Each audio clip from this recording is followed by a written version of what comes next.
ভাইপো কি হবে আজকে সুপ্রিম কোর্ট বলে দিয়েছে। বলছে মামার বাড়ির আবদার অমৃতা সিনহার বেঞ্চে তার মামলা করা যাবে না। তিনি ভেবেছেন যে সুপ্রিম কোর্টটা পিসি চালায়।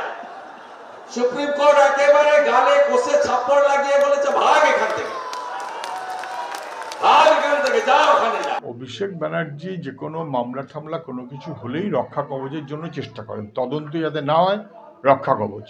কেউ কিছু বললে তার উল্টো একটা কোথাও না কোথাও রক্ষা কবচ পেতে চান, এবং যখন কোর্টের রক্ষা কবচ পান না তখন দিল্লিওয়ালাদের মোদি শাহ রক্ষা কবচ দিয়ে চলতে পছন্দ করেন।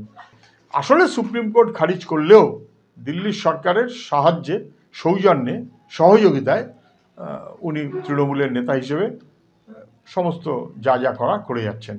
বিজেপির প্রশ্রয় আছে। অভিষেক বন্দ্যোপাধ্যায়ের বা এই প্রাথমিক নিয়োগ দুর্নীতির যে মামলা, সেই নিয়োগ দুর্নীতির মামলাতে যখন লিফট অ্যান্ড বাউন্স সংস্থার প্রসঙ্গ ওঠে, সেই সময় মহামান্য বিচারপতি অমৃতা সিনহা তিনি কিন্তু বলেন যে লিফট অ্যান্ড বাউন্সের যিনি বর্তমান সিইও অর্থাৎ অভিষেক বন্দ্যোপাধ্যায় এবং বাকি অন্যান্য যারা ডিরেক্টর রয়েছেন, সেই ডিরেক্টরদের কেন ডেকে পাঠানো হচ্ছে না, কেন সম্পত্তির খতিয়ান চাওয়া হচ্ছে না, কেন তাদের আয়ের যে হিসেব নিকেশ সেটা খতিয়ে দেখা হচ্ছে না, সেই সমস্ত প্রশ্ন ইডির উদ্দেশ্যে বিচারপতি অমৃতা সিনহা করেন। এবং তুমি জানো যে তারপরেই ইডির তরফ থেকে অভিষেক বন্দ্যোপাধ্যায়কে সমন পাঠানো হয় এবং তাকে তলব করা হয়।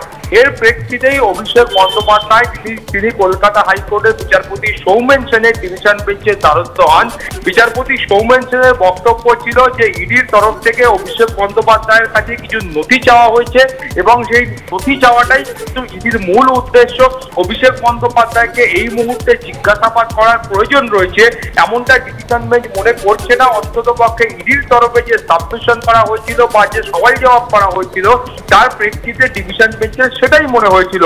ফলত বিচারপতি সৌমেন সেন নির্দেশ দিয়েছিলেন যে প্রথমে অভিষেক বন্দ্যোপাধ্যায় তিনি তার যে নথি রয়েছেন সেটা ইডির আধিকারিকদের পাঠাবেন, ইডির আধিকারিকরা সেই নথি খতিয়ে দেখবেন এবং তারপরে তারা যদি আবারও প্রয়োজন মনে করেন তাহলে অভিষেক বন্দ্যোপাধ্যায়কে তারা ডেকে পাঠাতে পারেন, সমন পাঠাতে পারেন।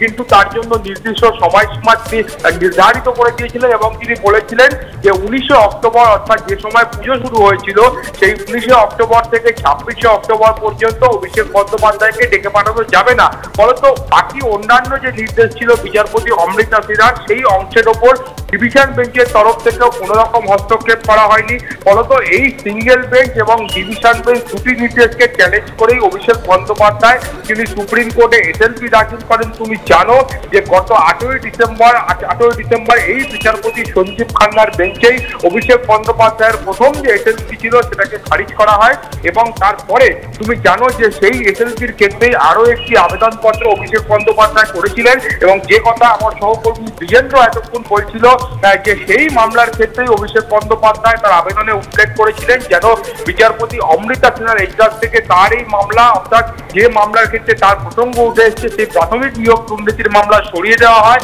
এবং তার পাশাপাশি যারা সংবাদ মাধ্যম আছে তাদের উপর যেন কিছু রেস্ট্রিকশন দেওয়া হয় সেই মর্মে তিনি কিন্তু আবেদন করেছিলেন। ফলত একদিকে যখন 8ই ডিসেম্বর সেই এসএলপি খারিজ করা হয়েছিল, সেই একই মর্মে আজকে তার যে আবেদন ছিল সেই আবেদনপত্রের ক্ষেত্রেও কিন্তু একই ধরনের নির্দেশ দেওয়া হয়েছে।